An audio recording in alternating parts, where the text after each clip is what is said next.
qu'ils ont la maladie qui va ravager l'humanité, et vous dirigez tout ce petit monde vers 38 hôpitaux. Vous créez une saturation immédiate. Au bout d'une semaine, donc on est fin février, ces 38 hôpitaux sont saturés, ce qui n'a pas grand-chose à voir avec une pandémie. C'est un problème d'organisation. Tellement qu'ils disent qu'il faut passer au plan orsanrel niveau 2. Donc c'est-à-dire qu'il n'y a plus 38 hôpitaux habilités, mais 108. 108 sur 1500, et toujours les médecins qui ne voient pas les patients. Ça resature au bout de 15 jours, évidemment. Et donc c'est là que, tout début mars, il y a le plan blanc général maximal qui est organisé. Donc c'est-à-dire qu'on vide tous les hôpitaux de leurs patients habituels, et on dit aux hôpitaux, vous êtes tous habilités à accueillir Covid-19 à condition de séparer en deux l'hôpital avec des couloirs spécifiques Covid-19 et les autres. Bon, évidemment, comme tous les symptômes du monde sont organisés vers Covid-19, eh bien, vous obtenez une saturation, un effet entonnoir dans chaque hôpital français, au lieu que ce soit sur seulement 108. Et donc, le mal vécu des soignants à cette époque-là, il est qu'on a rajouté une couche d'organisation rigide au sein de chaque hôpital. Donc il est normal d'avoir des soignants qui aient très mal vécu la situation et qui ont eu l'impression de voir de la saturation dans des endroits qui n'étaient pas prévus pour recevoir, qui étaient trop petits pour recevoir les patients habituels. Et ça n'a rien à voir avec un virus qui ravage l'humanité, ça a à voir avec une panique et une organisation stupide. Et donc c'est ça qui a fait la sensation de débordement quand en fait les hôpitaux étaient à moitié vides. Et je ne parle même pas des cliniques. Dernière chose, ce serait quand même bien quand on parle d'une pandémie mortelle qu'il y ait au moins des malades. Il y a un réseau français qui est assez connu, qui s'appelle le réseau Sentinelle, où un tout un tas de médecins généralistes qui remontent leurs statistiques au réseau Sentinelle quand ils voient des malades en permanence. Et notamment, c'est eux qui disent, quand il commence à y avoir des malades d'hiver, et ils commencent à les compter en tant que grippe, et ils disent l'épidémie de grippe arrive. Et avec ces remontées, on peut calculer ce qu'on appelle des taux d'incidence. Les taux d'incidence, c'est le nombre de nouveaux malades pour 100 000 habitants. Et donc pour les grippes ici 2014, 2015, 16, 17 et 2018, 2019, on a eu, pendant les pics où il y avait plus de malades, 400 à 800 malades pour 100 000 habitants. Nouveaux malades pour 100 000 habitants, suffisamment malades pour voir un médecin. Depuis qu'il y a le Covid-19 extrêmement virulent qui ravage l'humanité, les généralistes n'ont jamais vu plus de 150 malades pour 100 000 habitants. C'est-à-dire qu'avec les indicateurs officiels pour savoir ce qui est une épidémie, il n'y a jamais eu d'épidémie de Covid-19 en France. Ce que l'on voit, ça s'appelle un bruit de fond. C'est-à-dire le nombre de malades habituels que voient les médecins généralistes qui reçoivent les gens et les soignent. Et c'est tout. Alors certains me disent, oui, mais vous ne pouvez pas dire ça, parce que comme on a interdit aux médecins de soigner, ils n'ont pas vu. Alors déjà, ça c'était l'idée du siècle, on en a déjà parlé avant. Et puis en plus, ça c'était vrai ici. Ensuite, une fois que la folie est passée, les médecins ont pu revoir des patients. Et bien, ils n'en ont pas vu plus. Donc jamais les médecins et les sentinelles ne peuvent dire qu'il s'est passé la moindre épidémie en France. Ça ne se voit pas. Nous avons donc une épidémie mortelle qui ravage l'humanité, pour laquelle les médecins ne voient pas de malades. À l'hôpital, la saturation, prétendue saturation, n'est qu'une désorganisation totale de l'hôpital, et on n'a pas de trace d'hécatombe dans la mortalité. Ça nous fait quand même assez peu d'indices pour soutenir l'hypothèse de l'épidémie mortelle. Mais donc, qu'est-ce qu'on a compté? Et c'est bien là qu'il faut comprendre la manière dont a été organisé le comptage Covid-19, et c'est le comptage Covid-19 qui fait l'épidémie. Et commencer à compter quelque chose, c'est lui donner une existence. Il faut remonter à l'origine du comptage. L'origine du comptage, c'est quoi? On est fin 2019, et on a, dès fin 2019, l'OMS qui tire la sonnette d'alarme sur le fait que nous avons une pathologie inconnue qui sévit à Wuhan. Et une pathologie qui est une pneumopathie. Wuhan, c'est une ville chinoise de 6 millions d'habitants, donc extrême pauvreté, urbain. On est en plein hiver, pollution aux particules fines de niveau extrême, où les autorités disent aux gens qu'il faut confiner les gens, d'ailleurs, restez chez vous un maximum parce que c'est irrespirable dehors.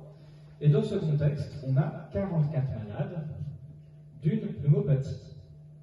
Personne ne fait le lien entre le contexte qu'il y a sur place et la pneumopathie, et on annonce déjà, c'est forcément le nouveau virus qui va ravager l'humanité. Il n'y a qu'une seule explication possible. Eh bien, ça tombe bien parce qu'un nouveau virus qui ravage l'humanité, ça incite les laboratoires à faire des tests chez les patients et notamment à faire du séquençage pour trouver le virus responsable de cet état pathologique.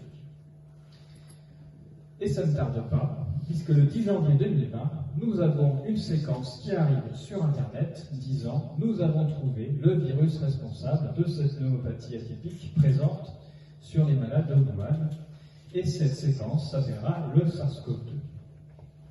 Il faut s'attarder un petit peu sur comment a été découverte cette séquence. Donc cette séquence, le laboratoire chinois nous l'explique, ils ont diffusé leur méthodologie sur le journal qui s'appelle Nature, le journal scientifique. Et donc ils nous expliquent quoi? Eh bien ils ont pris un malade, ils ont fait un prélèvement de ce qu'il y avait dans ses poumons. Au sein de ce prélèvement, il y a tout. Il y a la totalité du matériel génétique du patient, de tout ce qu'il peut porter sur lui, de tous les ARN, de tous les ARN possibles. Donc ça, on passe à la centrifugeuse, aux antibiotiques souvent pour dire qu'on a enlevé les bactéries. Et puis on va séquencer tout ce qu'il y a à l'intérieur. Pour séquencer, on va utiliser ce qu'on appelle des amorces. Donc ce sont des bouts d'ARN qui sont créés chimiquement et qu'on va mettre dans cette soupe-là de façon à savoir s'ils vont trouver leurs jumeaux. Au bout de ces séquences ARN, il y a un petit endroit qui est fluorescent, ce qui fait qu'on va pouvoir compter la lumière qui va être émise au sein des réactions qui sont faites. Et bref, ce qu'on va compter, c'est si chaque morceau a son jumeau, et en quelle quantité. Et donc ça fait des millions de résultats, des millions et des millions de petites séquences qui ont été trouvées, et ensuite ça nous fait des bouts de puzzle, des millions de bouts de puzzle qu'il va falloir remettre dans l'ordre pour essayer de deviner quels étaient les morceaux qu'il y a à l'intérieur. Donc ça, l'être humain n'est pas capable de le faire tout seul, et donc on fait appel à des logiciels spéciaux pour l'occasion. Ces logiciels-là vont rabooter les petits morceaux, et ces logiciels-là ne sont même pas capables d'ailleurs d'étudier toutes les combinaisons possibles. Puisque si vous prenez un morceau, en face vous avez 1 million de choix, ensuite vous avez 1 million de choix, etc. Ça vous fait un arbre qui est complètement infaisable avant que le soleil s'éteigne. Donc le séquençage, il fait des tests avec les morceaux, et puis il donne une séquence qui est la moins mauvaise qu'il a trouvée. Donc il n'y a même pas une séquence qu'on a trouvé qu'elle existait, mais la meilleure séquence théorique en fonction du matériel disponible. Bien, il y a un premier logiciel qui s'appelle Trinity, et qui dit, moi avec les morceaux que tu m'as donnés, j'ai réussi à faire une séquence qui fait 11 000 nucléotides, c'est-à-dire c'est beaucoup trop petit pour faire un virus, donc il n'y a pas de virus dans l'échantillon. Ça ne plaît pas trop au laboratoire chinois parce qu'on ne va rien pouvoir mettre sur Internet, et donc ils utilisent un deuxième logiciel qui s'appelle Megahit, qui dit ici, moi j'ai réussi. J'ai réussi à faire une séquence de 30 000 nucléotides, et donc ça peut faire un virus. Et notre laboratoire chinois est très content parce que la séquence de 30 000, elle ressemble à celui qui a été appelé SARS-CoV-1. Et donc celui-là, on va pouvoir l'appeler SARS-CoV-2. Donc si je résume, on est dans un endroit en Chine où il est tout à fait normal pour la saison, pour la pauvreté et pour ce qui se passe qu'il y ait des gens qui ont des pneumopathie, mais on dit non, c'est pas ça, c'est forcément un virus. On lance les laboratoires à chercher le virus, ils font un échantillon sur un malade, dans lequel ils balancent du séquençage et ils reconstruisent une séquence théorique qui leur convient. On n'a qu'un seul logiciel sur deux qui trouve quelque chose. Ça s'appelle un biais de confirmation. Mais ça suffit pour lancer, de dire on a bien déterminé le virus tueur qui est responsable de ces malades et qui va ravager l'humanité. Et 13 jours plus tard, on a l'équipe de Drosten qui nous dit ça tombe vachement bien cette séquence parce que nous on a un test. Et pour une modique somme, tout le monde va pouvoir acheter notre test et pouvoir tester tout le monde pour savoir si les gens sont porteurs du fameux virus. La séquence est posée le 10 janvier, et ça, c'est validé le 23 janvier. Il se passe 13 jours entre la publication de la séquence, son appropriation par l'équipe de Drosten, la mise en place d'un protocole de test scientifique sur la base d'une séquence théorique, ils n'ont jamais eu le centre des mains, pas vraiment. L'écriture du protocole, la validation, l'envoi à Eurosurveillance, la validation expert par Eurosurveillance, et balancer tout ça sur Internet. 13 jours. C'est fou ce que la science valide à notre époque. Bon, ce test de Drosten, il a été ensuite entièrement démoli par une équipe de microbiologistes internationaux qui ont dit que ce test de Drosten, la seule chose qu'il fait, c'est qu'il est positif tout le temps. Sur tout et n'importe quoi. Donc c'est bidon. Et c'est pas grave. Avec ce test, on va pouvoir commencer à compter du Covid. il ne se passe pas que ça. En parallèle de cette histoire, on a un changement de définition qui a lieu. Ici, c'est pour notre réseau Sentinelle dont on a parlé tout à l'heure. Au réseau Sentinelle, il compte des grippes depuis 30 ans, des incidences grippales. En mars 2020, il se réveille, le réseau Sentinelle, ça fait 30 ans qu'il compte comme ça, mais il dit c'est con. J'ai toujours été con de compter des grippes. Il ne faut pas compter des grippes. Il faut compter des infections respiratoires aiguës. Les médecins doivent compter des infections respiratoires aiguës. Et ensuite, c'est nous qu'on décide pour savoir si c'est de la grippe ou si c'est autre chose. Par exemple, du Covid-19. Sur ce graphique, on voit l'incidence hebdomadaire remontée par le médecin du réseau Sentinelle ces 30 dernières années, avec tous les hivers, les incidences de ce qu'on a appelé grippe. Et depuis le changement de définition, qu'est-ce qu'on observe en 2020? La grippe n'existe plus en France. Maintenant, en France, on a du Covid-19 et on n'a plus de grippe. Alors, la grippe revient quand même en 2021. Bah oui, parce que quand on est en 2020, on reçoit une personne âgée qui arrive dans son cabinet et qui tousse. Puis on l'a vacciné contre la grippe juste avant. Du coup, c'est pas la grippe, c'est le Covid-19. Parce que c'est le Covid-19. L'hiver suivant, on reçoit le même papy qui arrive dans son cabinet, il tousse. Mais on vient de le vacciner contre le Covid-19. Donc on dit, c'est pas le Covid-19, c'est la grippe. C'est ce qu'on appelle la science. Et voilà comment vous trouvez des statistiques de grippe et de Covid-19. Deuxième chose, à l'hôpital. Je ne sais pas si vous le savez, mais la première chose que fait l'hôpital quand vous y arrivez, c'est pas qu'il vous soigne, c'est qu'il vous enregistre. La première mission de l'hôpital, c'est de vous enregistrer, et dans la bonne case. Pourquoi? Parce que l'hôpital, avant le plan hôpital de 2007, il recevait de l'argent en fonction d'une dotation globale de fonctionnement. C'est-à-dire que l'hôpital, on regardait la population qu'il y avait autour, ils lui ont donné du pognon pour qu'ils soignent les gens qui avaient autour de lui. Bon, depuis le plan hôpital, c'est plus ça. L'hôpital ne reçoit plus de dotation globale de fonctionnement, mais est rémunéré à l'acte. C'est ce qu'on appelle la tarification à l'acte. Et donc l'argent que reçoit l'hôpital va dépendre de la manière dont vous allez être codifié à l'entrée. Selon le code qui va être entré, l'hôpital gagnera plus ou moins d'argent. Et donc c'est extrêmement important, ça s'appelle le diagnostic principal. Bon, c'est pour ça, par exemple, que même les gens qui viennent pour un suivi de cancer, par exemple, on peut leur faire tout un tas de tests sur eux de façon à savoir s'ils n'ont pas une bactérie. Parce que si on trouve une bactérie, on peut lui donner une granule d'antibiotiques, mais surtout on va pouvoir le codifier en maladie infectieuse, ce qui rapporte beaucoup plus à l'hôpital. Bon. Eh bien, le 31 janvier 2020, ah oui, et je n'ai pas dit, ce diagnostic principal, il fait partie d'une nomenclature internationale qui s'appelle la CIM-10, la codification internationale des maladies. Et c'est l'OMS qui détient cette codification. Et donc c'est l'OMS qui décide de toutes les maladies qui vont être comptées dans le monde, sur lesquelles on va avoir des statistiques. Et bien le 31 janvier 2020, et pour la première fois de son histoire, l'OMS dit « Nous introduisons un nouveau code d'urgence Covid-19 dans la CIM-10. Merci aux hôpitaux de bien vouloir l'utiliser. » D'ailleurs, ils n'en mettent pas un, mais deux. Ils mettent Covid-19 virus identifié et Covid-19 virus non identifié. Mais en précisant bien, nous n'autorisons pas l'utilisation de Covid-19 non identifié. Et donc, vous n'avez que des Covid-19 virus identifiés à l'hôpital, pour les mêmes symptômes que d'habitude, on en a parlé. Ce faisant, quand on regarde l'activité hospitalière sur l'année 2020, on découvre des choses intéressantes. Le diagnostic principal Covid-19 permet de rentrer ensuite par un logiciel informatique de déterminer sa GHM, ce groupement homogène de malades, qui détermine le tarif. Covid-19, ça permet de rentrer dans le GHM, infection et inflammation respiratoire, dont on remarque qu'en 2020 et en 2021, on a une augmentation de 400% et 500%, c'est-à-dire qu'on est passé de 50 000 malades par an dans cette case à 260 et même 300 000 malades par an. Mais on a un virus qui est quand même vachement intéressant parce que depuis qu'il existe, il a définitivement guéri les bronchites, les pneumonies, les bronchopneumatiques chroniques, les œdèmes pulmonaires, les maladies pulmonaires interstitielles, les autres diagnostics portant sur le système respiratoire, les bronchiolites, les tuberculoses, les bronchopneumatiques chroniques surinfectées et les grippes. Tout ça a disparu de l'hôpital. Donc ce qu'on observe, ce n'est pas un virus qui remplace les autres, c'est un codage qui remplace les autres.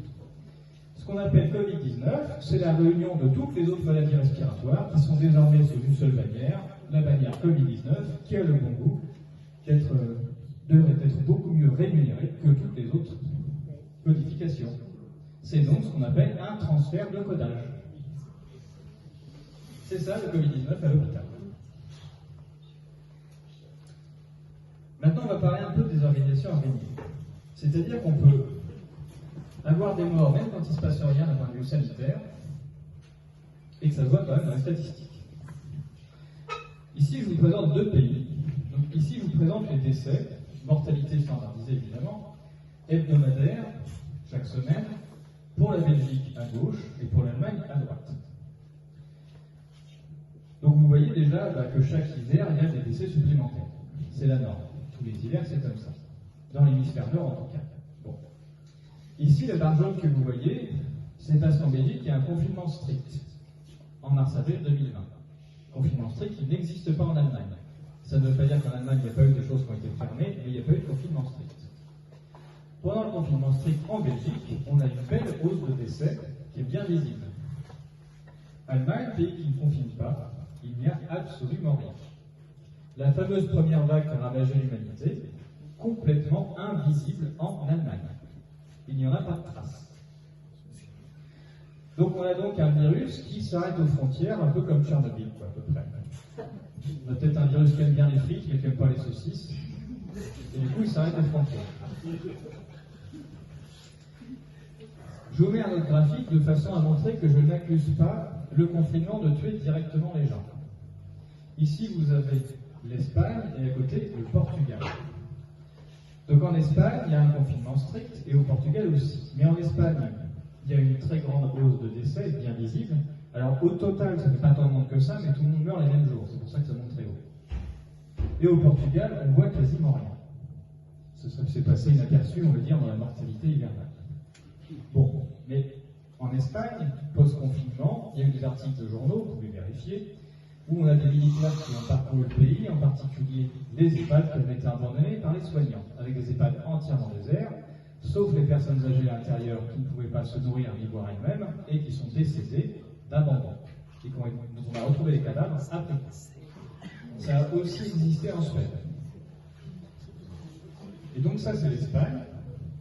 Portugal à côté, qui a confiné, mais qui a dit, à l'époque, le discours c'était « nous, on soigne tout le monde, on a confiance dans le système hospitalier, et donc même les gens des autres pays qui ne peuvent pas se faire soigner, venez, nous, on vous soigne. » Donc vous avez deux salles, deux ambiances.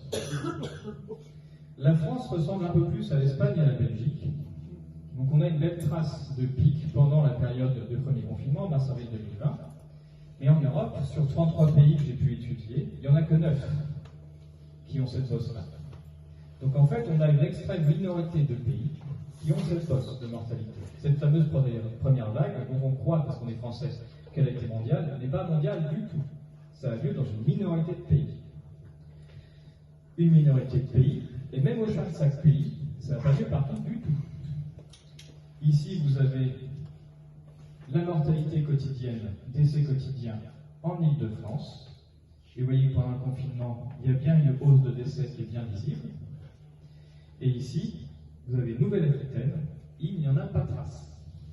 Il n'y a pas la moindre trace qu'il se soit passé quelque chose en Nouvelle-Aquitaine pendant cette période-là. Donc on a un virus qui aime beaucoup la Tour Eiffel, mais qui n'aime pas la mer. Et en France, mis à part l'Île-de-France, il n'y a que 5 départements qui ont une hausse de décès. 5. 5 sur 95.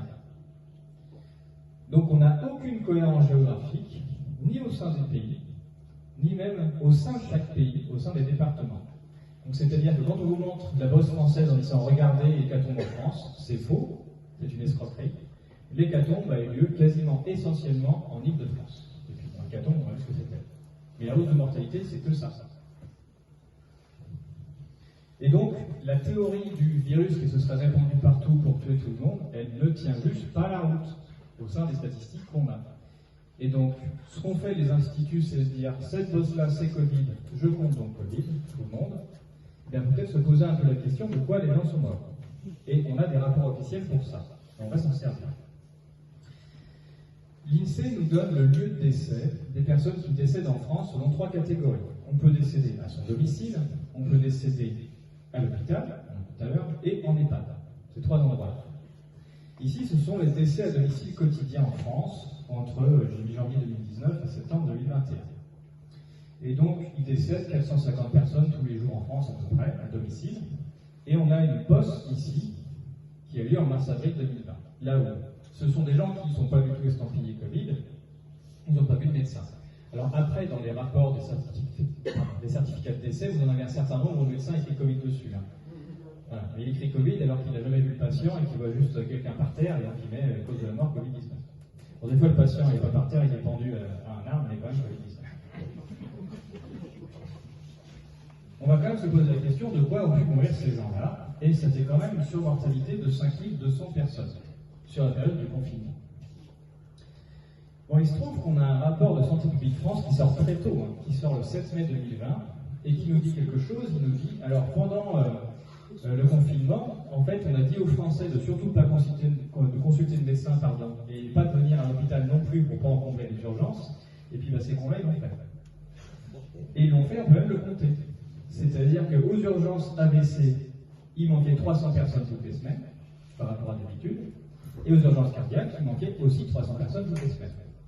Donc soit vous avez un virus qui est invisible dans les statistiques et qui guérit les AVC et les crises cardiaques, soit vous avez 600 personnes toutes les semaines qui ne sont pas venues aux urgences alors qu'elles auraient dû, et donc qui sont mortes chez elles et sans soins. Pour ces seules deux pathologies, vous avez donc 4800 personnes non soignées d'infarctus et de crise cardiaque sur la période. Ce qui fait que vous expliquez statistiquement la totalité de la bosse que vous voyez ici, avec juste deux pathologies. Ça s'appelle de l'abandon. On a brisé le flux de soins habituel et on n'a pas soigné les gens et ils sont morts. Deuxième endroit où on décède, on en a parlé tout à l'heure brièvement, les établissements médicalisés, c'est-à-dire les EHPAD. Bon. Là, on a des statistiques estampillées Covid dans les EHPAD, où les gens étaient enregistrés. En France, il décède 220 personnes tous les jours dans les EHPAD à peu près. Et à partir du moment où on commence à compter du Covid, il se passe un truc fabuleux, c'est que il n'y a quasiment plus aucun autre mort dans les EHPAD. C'est-à-dire que tous les décès des EHPAD français, quasiment, sont tous enregistrés en tant que Covid-19. C'est intéressant, surtout quand on voit qu'on n'en voit pas de trace dans 95 départements sur 100. Bon. Mais quand même, c'est ce qu'on voit. Bon, alors Santé publique France est tellement pas fière de ce graphique que j'ai fait qu'ils ont supprimé les statistiques, elles sont plus sur leur site. Mais j'ai mis dans le livre, si on va dans les archives du web, on retrouve. Donc on peut s'amuser à refaire ça quand même. Bon, il y a quand même une surmortalité sur la période, et là on est. Et ça correspond à 5000 décès. On a 5000 décès en trop sur cette période de confinement. Et là, il faut rappeler un peu la doctrine pendant ce confinement, qui était de dire, nous avons une maladie mortelle qui ravage l'humanité, dont il n'existe aucun traitement.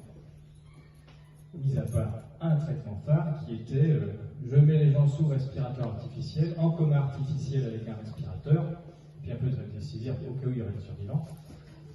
Et puis donc, si, je sais très bien que si je fais ça à une personne âgée, elle décède tout de suite. Et donc, je n'ai pas de traitement pour les personnes âgées, qui vont être cataloguées Covid, il faut c'est un peu tout, hein, je rappelle. Et donc, la seule chose que je propose aux personnes âgées, c'est de passer en protocole palliatif. C'est la seule chose que j'accepte de faire aux personnes âgées dans les EHPAD. Et dès qu'il y a quelqu'un qui tousse en EHPAD, la totalité de l'EHPAD est considérée comme Covid. Et donc, à partir de ce moment-là, le palliatif habituel, c'est le midazolam. Donc, c'est la molécule habituellement utilisée. Mais on a le Canada, les États-Unis, la Grande-Bretagne, pour ne citer que, qui ont la même stratégie.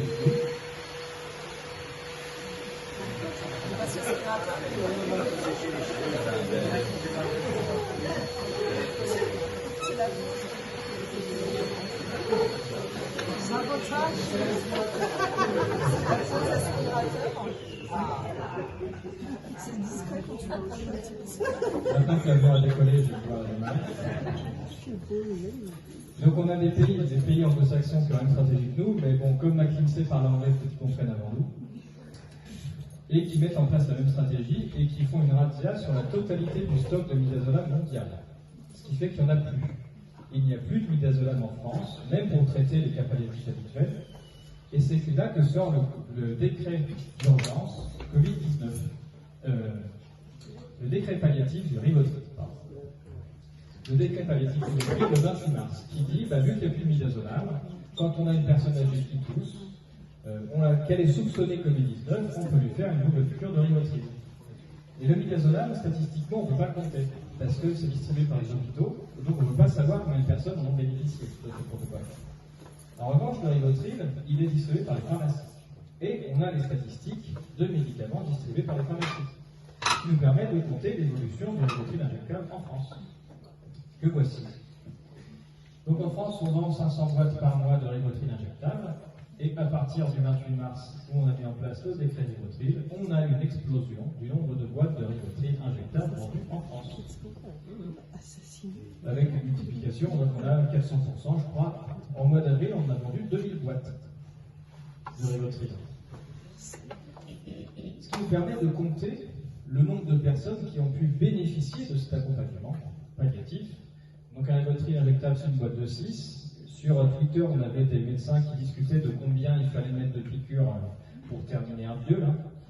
Qui disaient, oui, parce qu'il y en a qui disaient, des fois, bon d'accord, il est au bord de la mort, mais des fois il est coriace. Donc un, ça ne suffit pas, il en faut 2. Donc si on compte 2 gélules par personne, une boîte de 6, ça fait qu'on a 3 accompagnements par boîte, ce qui nous fait un total de personnes accompagnées jusqu'au décès de 5000. C'est-à-dire que la totalité de la surmortalité en EHPAD peut se résumer par cette stratégie. On a décidé que les personnes qui toussaient n'étaient pas sauvables, donc elles n'auraient pas droit à du soin, et à la place, on leur a mis un accompagnement collectif. Toutes. Ce qui fait 5000 décès en tout. Je vais quand même préciser quelque chose. Ceci n'est pas du palliatif. Le palliatif, c'est quand on a une décision collégiale et interdisciplinaire, c'est-à-dire un groupe de médecins qui se réunissent pour évaluer l'état de santé d'un patient, qu'ils connaissent, et décider que la personne n'est plus sauvable de 1, et de 2, qu'on ne peut pas améliorer son état. Et dans ces cas-là, on propose un accompagnement palliatif. Un accompagnement jusqu'au décès, avec quelqu'un qui va s'en occuper. Et d'ailleurs, j'ai rencontré des personnes qui travaillent en palliatif, et qui aiment leur métier, et qui suivent des patients. C'est pas ce qui s'est passé là.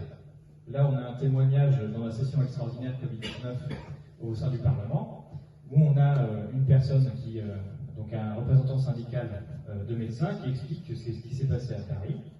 Ils ont mis en place des groupes d'intervention rapide. C'est-à-dire que sur la base d'un simple coup de fil du médecin de l'EHPAD ou du directeur, on avait le groupe d'intervention rapide qui se déplaçait, qui faisait la piqûre et qui rentrait. Ceci n'est pas du palliatif, c'est autre chose. On utilise le vocabulaire palliatif et un médicament palliatif, mais ce n'est pas du palliatif. Donc ça n'a pas à rentrer là-dedans. Et donc voilà, j'attends bien sûr que la Société française de soins palliatifs finisse par dire que ce n'est pas du palliatif, ça ne concerne pas ça, c'est autre chose. D'ailleurs, vous avez remarqué que les seuls endroits en France où on a la surmortalité, c'est notamment autour de l'Île-de-France, c'est-à-dire aux endroits où on a mis en place ce protocole. Donc c'est-à-dire qu'on a une cohérence non seulement en termes de chiffres, mais aussi géographique sur ce qui s'est passé. Pour ensuite que tout le monde soit compté en Covid. Et dernière chose, comme il n'y a plus de midazolam, il y a quand même des patients en France qui ont besoin d'un suivi palliatif, les patients habituels en fin de vie. Et ceux-là, comme il n'y a plus de midazolam, la seule molécule disponible, c'est le Rivotril. C'est-à-dire, si vous êtes un médecin et que vous faites un suivi palliatif de votre patient, la seule molécule à votre disposition, c'est le Rivotril, à condition de le déclarer en Covid. Donc, le Rivotril, c'est réservé au Covid. Donc, toutes les personnes, même les personnes en palliatif qui ont fait du vrai palliatif, elles ont utilisé du Rivotril parce qu'il n'y avait que ça, et elles ont été contraintes de déclarer le patient en Covid. Donc, les statistiques Covid, c'est aussi ça. C'est pas du Covid auquel on fait du Rivotril, c'est des gens qu'on est obligé de se passer en Rivotril et qu'on doit déclarer en Covid. C'est l'inverse. Pour vous montrer ce que je viens de dire, ça c'est pas dans le livre parce que j'avais pas les statistiques jusqu'ici, ça c'est en Angleterre. Donc en Angleterre, l'excès d'essai chez les plus de 90 ans, première vague, deuxième vague, et statistiques de consommation de midazolam. Première vague, deuxième vague. Ça s'enfile comme une chaussette. Hop. Donc en Angleterre aussi, on explique totalement ce qu'on a appelé première vague et même deuxième vague par la consommation de midazolam, c'est-à-dire palliatif à la place du soin. Je vous remonte le graphique français en EHPAD, mais vous voyez première vague, deuxième vague, et pour le Rivotril, on a aussi première vague, deuxième vague. Ce qu'on appelle Covid-19, c'est ça. D'ailleurs, il y a bien un autre décret pour la deuxième vague, un deuxième décret Rivotril pour la deuxième vague. C'est ça qui se passe en EHPAD. Donc il n'y a pas besoin de virus. Il y a besoin de dire, les personnes malades, avant je les soignais, maintenant je les passe en palliatif, ça fait plus de morts. C'est tout. Enfin, l'hôpital. Donc à l'hôpital, il se passe un peu la même chose qu'en EHPAD. On dort déjà en hôpital, en France, il décède 10 personnes tous les jours, on en a parlé tout à l'heure. Mais à partir du moment où on commence à déclarer du Covid-19, pouf, les autres décès, eux, ils effondrent. Donc bon, bah, quand on décède à l'hôpital, c'est qu'on décède du Covid-19. C'est comme ça qu'on est resté. On a quand même un pic ici, pendant la période du premier confinement, qui correspond à 7000 personnes. 7000 personnes, donc ça fait 16 jours d'activité hospitalière, mais c'était quand même un pic. Mais alors là, on a une trace très intéressante parce qu'on a un papier scientifique de Cocherez et Fontanet, de membres du conseil scientifique, qui font un papier pour dire que le confinement c'est génial, c'est notre plein de vie. Alors Vincent Pavant a montré que, bon déjà il ne savait pas faire de maths parce que les équations sont fausses, ce qui est un peu chiant quand on a un papier scientifique publié par le journal Science et qu'on a des équations fausses dedans. Ils ont même brugé sur les graphes